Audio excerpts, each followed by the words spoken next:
Well, it was my father, his pal, lived in the Navy with him, so that they were in the Navy together, and he came home with my dad to see the babies, twins then you see, and he talked my dad into letting him adopt me, or A1, and I was the one. To sort of help my mother out really, because you know, the eldest boy and another boy, there's another one on the way, see, so yeah, so it wasn't a case of me and our Uncle Len, it's a case of there's two of them, which one are you going to have? Well, I'll have that one. As simple as that? Simple as that. His name was Jack Butterfield.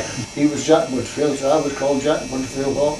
Where my B comes from in my initials, you see. He lived in Frizinghall, his family and all. That's why I went down and I lived there with them. I was about 5 then. Okay, so that would have I had a birthday every year then for every year up to I was 12. When he came out of the services, he became a rep for Ashton Line ticket printers, Williamson's ticket printers.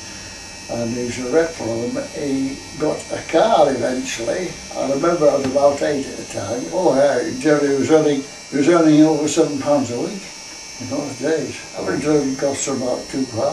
And he got a car provided by the company, but he couldn't drive, so he got a chauffeur as well. And it was a blooming great, I can remember the name of it, it's a Star. And I've never heard of one since. It was a 7-seater. Right. With a big hood, the big straps down on the front, you know, marvellous things were. And I could tell a few stories about that. I remember going for a run out to Grassington. And in those days, you couldn't go up the hotel. We've got a Star, and now he's 7-inch car, he's got some power in it. You get up to about 50 yards from the top, then you have to reverse over the rest of the day. But yes, we're going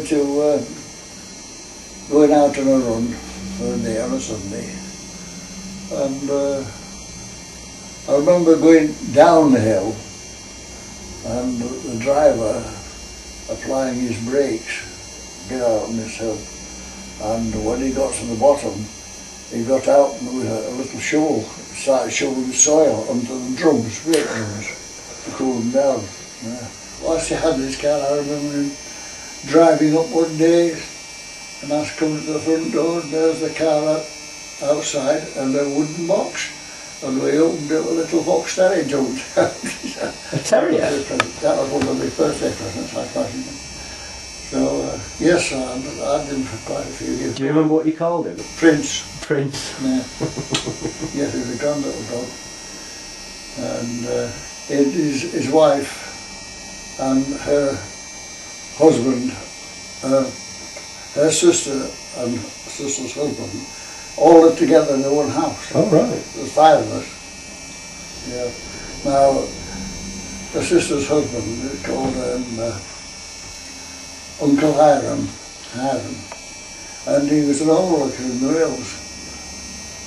That was a good job too. Right. Okay. He worked in Lister's Mills, he was an overlooker there. Lister's Mills, that was one of the biggest mills in Bradford. Oh, it was the big mill. The big mill. Yeah, I remember the strike, the big strike. This is when I was going to salt school. Before I went to Scotland. So yes, you had the uniform with the llama and the cap, you know, it's a cap? Well, school cap, yeah. Well, there were various colours for the various classes, you see, red and yellow, but I was on the red, I believe. And I distinctly remember coming home from school, walking home from Saltaire to ship to Frizinghall, and cars used to go past with this strike on. There was no trams or anything like that. I used to travel by tram, you see. But as there was a strike on, there was no trams. So people who were generous enough put a notice in the cars offering a lift. So there was three of us coming back from school, and we walked all the way from Saltier to Frizinghall, to within about 100 yards of home. And there's a car coming with a sign up, and we stopped him. And we asked him for a lift, and they gave us a lift as far as we wanted, 100 yards, and dropped us off again. A bit of naughty as that. Oh yes, that was good old days. So you stayed in Frizinghall in Bradford until about what age? Till I was 12. So you were 12, and then you went... My uncle died. Right. So then my auntie said that she couldn't look after me, so they sent me home.